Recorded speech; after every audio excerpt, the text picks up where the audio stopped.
Miami is a city with a great tradition, a well-crafted building. And one of the privileges to the building in Miami is to be part of that tradition.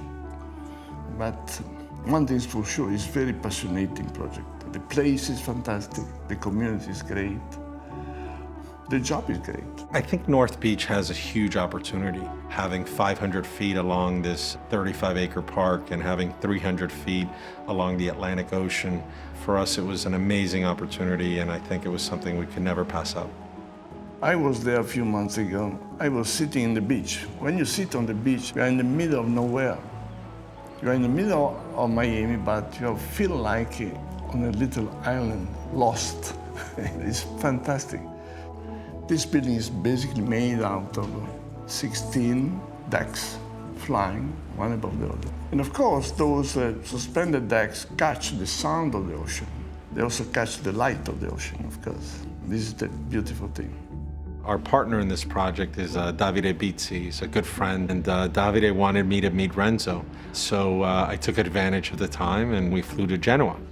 And I was able to meet Davide and Renzo. I have to thank Davide for the introduction because Renzo's someone, obviously a master in the world, someone that's done amazing structures, but is also very sensitive to the environment, to nature, and also to do something that was going to be appropriate, the right scale, the right density.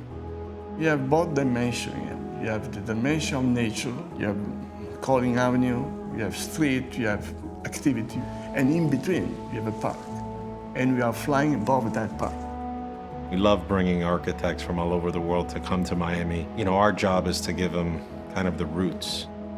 Today, it's all about design, differentiating yourself from all the other buildings. But the team that's been put together by Bizzi and David Martin on the design side is a world-class team, #1 in every category. The project is a very beautiful project because it is a building surrounded by green. At the southern part there is a larger park. People walk in the garden, there's a path system. So it has a sort of orchard, pure nature potential as well.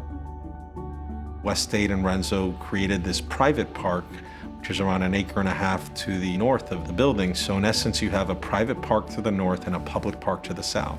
So for me, how this forest from public to private and how it's connected through the lobby of the building is something very special that I think is unique in Miami.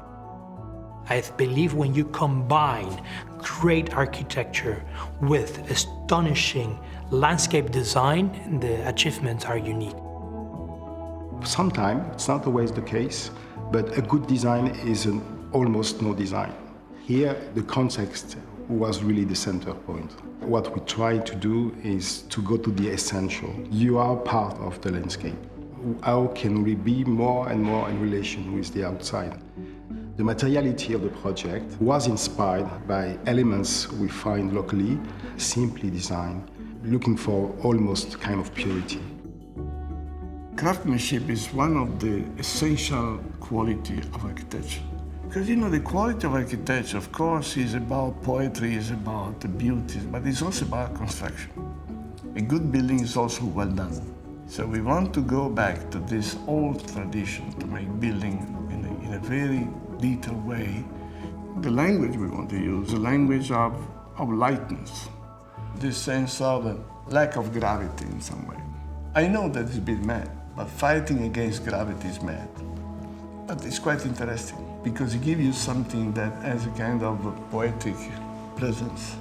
It's not arrogant, it's not possessive, it's not selfish. It's something that is more open. We tend to know what people want because we work with buyers all the time, and we're building a project where we know that is going to sell very well because we're building something that people want to live in.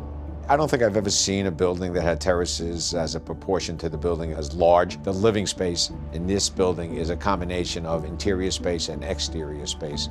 And the way we've done it is the outside becomes part of the inside. It becomes one. So I think that everyone is going to be very impressed with what we've accomplished.